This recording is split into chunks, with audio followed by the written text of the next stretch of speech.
آج جو ہماری زندگی ہے، تو ہماری زندگی کی سب سے بڑی پریشانی یہ ہے کہ نہ ہم حیات کو سمجھتے ہیں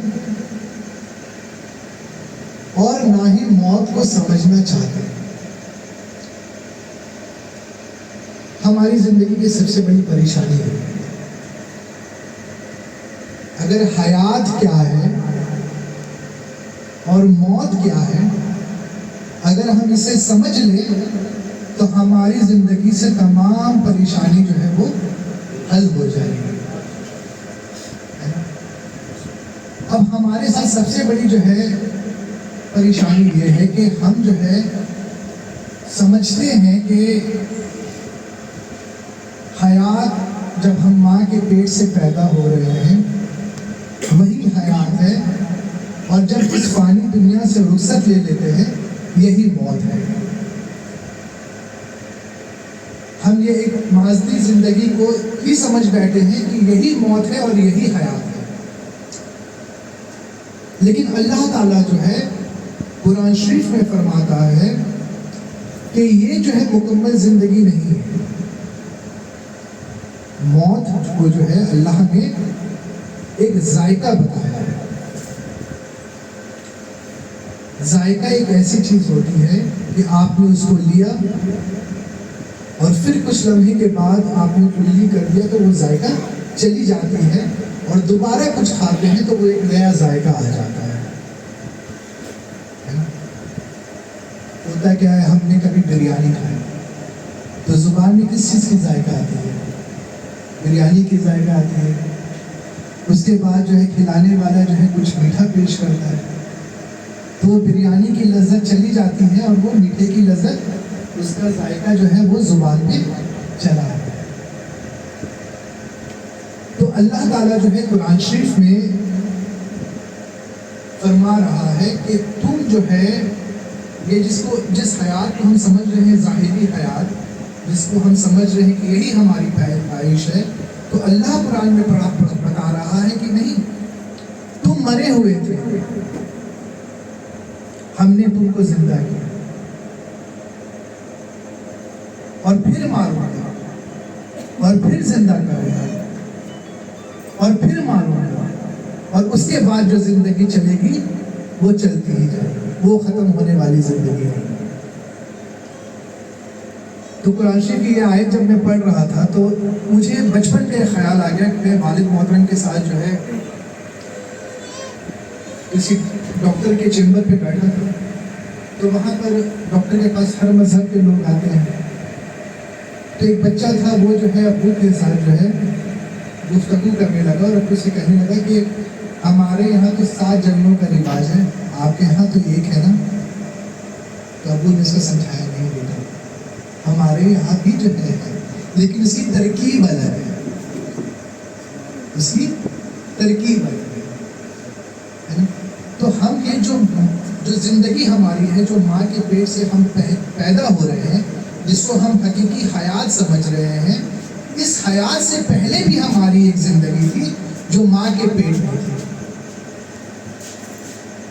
ماں کے پیٹ میں بھی ایک زندگی ہوتی ہے نا، اللہ تعالیٰ جب ہمیں ماں کے پیٹ میں ڈالتا ہے تو ہمارا سارے کھانا پینا ہر ایک چیز کا انتظام اللہ پاک جو ہے ماں کے ذریعے اس کے پیٹ میں کر دیتا ہے، تو وہاں ایک زندگی ہے، اس سے پہلے بھی ایک زندگی ہے،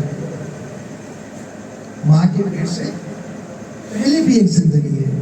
تو ماں کے پیٹ سے پہلے تو ہم کہیں نہ کہیں تھے جب ہم ماں کے پیٹ میں آئے، جس طرح اس ظاہری زندگی میں ہم جب آئے تو اس سے پہلے ہم ماں کے پیٹ میں تھے، تو ماں کے پیٹ سے پہلے بھی ہم کہیں تھے، تو وہ ہم عالم ارواح میں تھے جہاں پر ہم،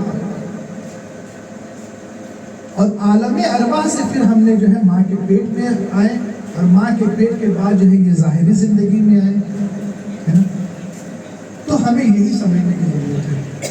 اچھا، عالم ارواح سے پہلے بھی ایک زندگی ہے، عالم ارواح سے پہلی بھی ایک زندگی ہے، وہ خیال خدا ہے۔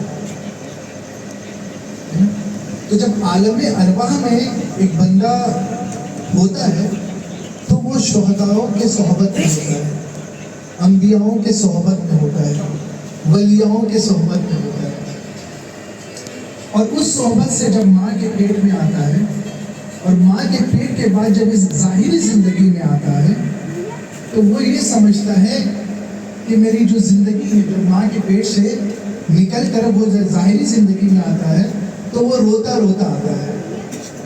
وہ یہ سمجھتا ہے کہ میری زندگی جو ہے اب ختم ہو رہی ہے. جب ماں کے پیٹ سے یہ ظاہری دنیا میں جب وہ آتا ہے تو وہ یہ سمجھتا ہے کہ میری زندگی جو ہے اب ختم ہو رہی ہے. لیکن جیسے ہی اس دنیا کا وہ قدم رکھتا ہے وہ احساس کرتا ہے کہ یہ دنیا کتنی عظیم ہے, کتنی وسیع ہے, کتنی بڑی ہے. ہم جو ماں کے پیٹ میں تھے وہ اتنی چھوٹی سی دنیا تھی, وہ محدود دنیا تھی. یہ تو زیادہ عظیم دنیا ہے, یہ تو زیادہ بڑی دنیا ہے. تب اس کو احساس ہوتا ہے. ویسے ہی جب اس دنیا سے وہ گزرتا ہے تو اس کو احساس ہوتا ہے کہ جو اس کے گھر والے ہوتے ہیں, جو اس کے خاندان والے ہوتے ہیں, جو دوست ہوتے ہیں اس کے, وہ سوچتے کہ ہاں یہ میرا اپنا چلا گیا, اور یہ روتے.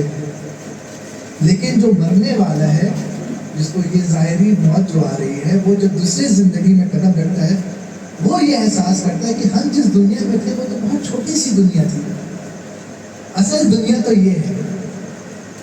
تو یہ واقعہ بھی جو ہے میرے پیر و مرشد وہ ہمیں بتایا کرتے تھے. جب ہم چھوٹے تھے ہمارے گھر پہ 2 کمرے تھے, تو ایک کمرہ پہ بیٹھ کے وہ ہمیں تعلیم دے رہے تھے اور یہ کہہ رہے تھے کہ بیٹا دیکھو موت کا جو مسئلہ ہے نا وہ کچھ نہیں. ہمارے یہاں کہتے ہیں کہ پردہ کر جانا. تو ابھی جب تم اس کمرے سے اس کمرے میں چلے جاؤ گے تو تمہاری اس میں کیا تبدیلی آئے گی؟ کوئی تبدیلی نہیں آئے گی. بس اس کمرے میں جو بیٹھا ہے وہ یہ سوچ رہا ہے کہ یہاں پر وہ نہیں, وہ بس اس کی نظر سے اوجھل ہو جاتا ہے, لیکن اس کی زندگی میں کوئی فرق نہیں آتا. وہ اس کمرے میں جیسا تھا ویسے ہی اس کمرے میں. بس یہ کمرہ والا جو ہے اس کمرے میں نہیں دیکھ سک رہا, اور وہ کمرہ والا جو اس کو دیکھ ہے نا. تو اللہ تعالیٰ نے قرآن مجید میں جہاں جہاں موت اور حیات کا ذکر کیا ہے, پہلے جو ہے اللہ نے موت کا ذکر کیا ہے, اس کے بعد جو ہے حیات کا ذکر کیا ہے.